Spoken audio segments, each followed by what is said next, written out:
Hello peoples! Ako si Angge, isang domestic helper dito sa Hong Kong. For today's vlog, samahan niyo ako dahil ngayong araw ang appointment ko para sa aking ultrasound. Alas 4 pa naman ang aking appointment kaya maaga kaming lumabas ni Rocket para mai-walking ko siya at para na rin makakain ako ng agahan ko dahil iinom pa naman ako ng aking gamot. Bumili lang ako ng kape at tinapay at kumain lang ako tapos naglakad na rin kami ni Rocket kaya hindi na rin ako nakapag-video at umuwi na din kami. Isang oras din kami nagpaikot-ikot sa Sai Kung Town at tignan nyo, sobrang nga yung pawis ko dahil sobrang init din dito sa Hong Kong ngayon. Fast forward nga at nakapaglinis na rin ako. Pagkatapos nun ay gumayak na din ako at mga oras na yan ay launa na nga ng hapon. At tignan nyo, ito yung sinasabi ko sa inyo na lagi ako napagkakamalang buntis gawa nga nung tiyan ko ay lumalaki dahil hindi nga ako dinadatna ng buwan ng dalaw ko. Anyway, sa mga nagtatanong ko saan ako nagpalagay ng pilikmat ako lang yung nagdidikit nun at nabili ko nga ito sa Central at ito namang kilay ko ay ako lang naglalagay at nabili ko lang ito sa may Black Up.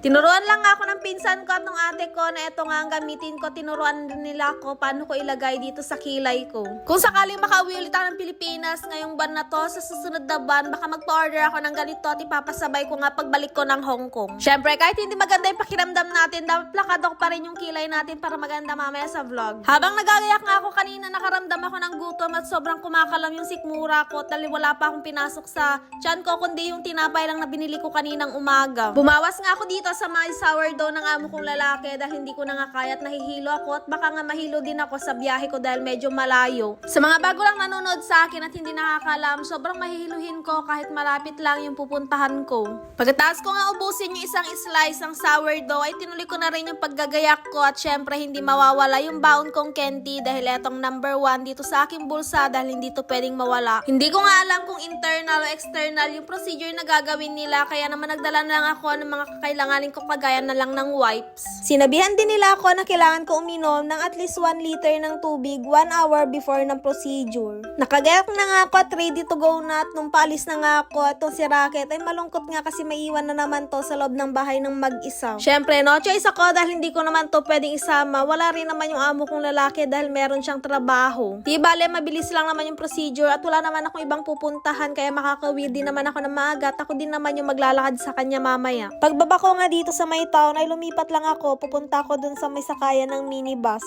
Syempre, pag sakay ng minibus at iba nga yung amoy, naglagay na rin ako dito ng face mask ko at syempre, yung candy na binaon ko ay kakainin ko na din para hindi ako mahilo. Hindi naman sa nag-iinarte pero hindi ko talaga bet yung amoy ng loob ng minibus. Lalo na ngayong summer kasi masangsang kasi yung amoy niya tapos sumasabay pa yung mga amoy sigarilyo. Dahil hindi natin afford ang taxi at malayo yung pupuntahan natin, ay tayo mag-a-adjust at hindi naman pwede na sila yung mag-a-adjust sa atin. After 30 minutes nga ng biyahe, nakarating na kami dito sa Hanghaw at hindi pa naman agad ako nagpunta sa may MTR. Dumaan pa kasi ako dito sa may Ella dahil titingin nga ako ng mga pinapabili sa akin ng anak ko dahil sakto magsesend nga ako ng box. Hindi lang yung titingin din ako kasi ng tripod ko at yung tripod na ginagamit ko sa pag-vlog ay naputol nga. Walang gusto yung anak ko dun sa mga laro na pinakita ko sa kanya kaya naman nag-window shopping na lang ako tapos nakaramdam din ako ng gutom. May tapat nitong Ella ay KFC kaya dito na rin ako kakain. Hindi ko talaga kaya na wala akong kanin sa buong maghapon dahil syempre napapagod din ako sa trabaho tapos bibiyahe pa ako, nakakapagod din yun. Tsaka bibihira naman ako makarating dito sa city at bibihira din naman akong kumain ng mga fast food.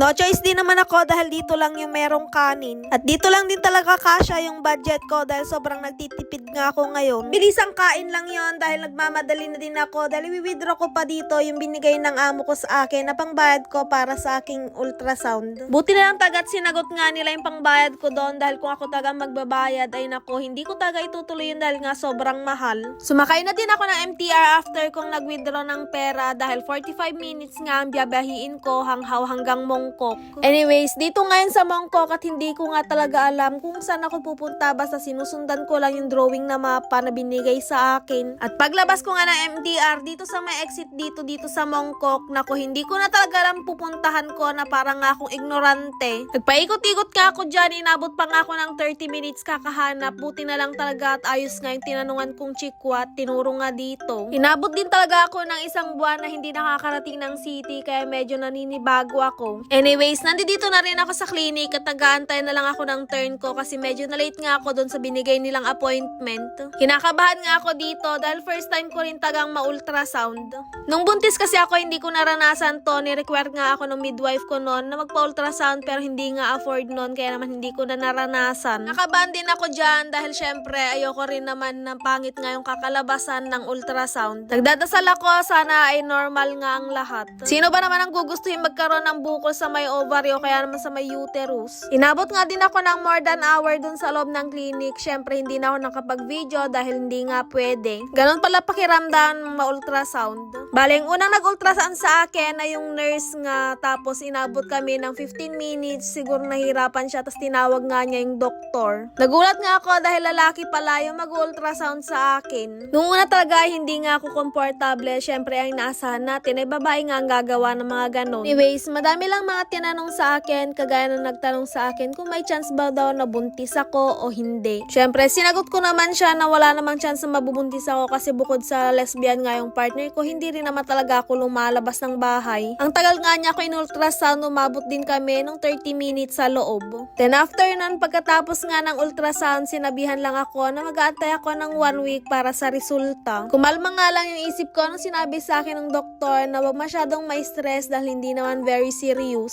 Diba, napakadami ko ng kwento at dito naman pagkatapos ko nga sa clinic at mag-ultrasound, nag-window shopping lang ako dito. Medyo nag-calm na rin yung iniisip ko, hindi na ako gaano nai-stress dahil yung taga ang bawal sa akin. At sana after 1 week, pag lumabas na yung resulta ng ultrasound ko ay okay ang lahat. At simula ngayon, kailangan ko na rin ingatan yung health ko dahil syempre meron pa rin umaasa sa aking anak ko. Masyado na mahaba tong vlog natin kaya dito ko na rin puputulin. So yun lang muna for today's video. Thank you for watching. Bye!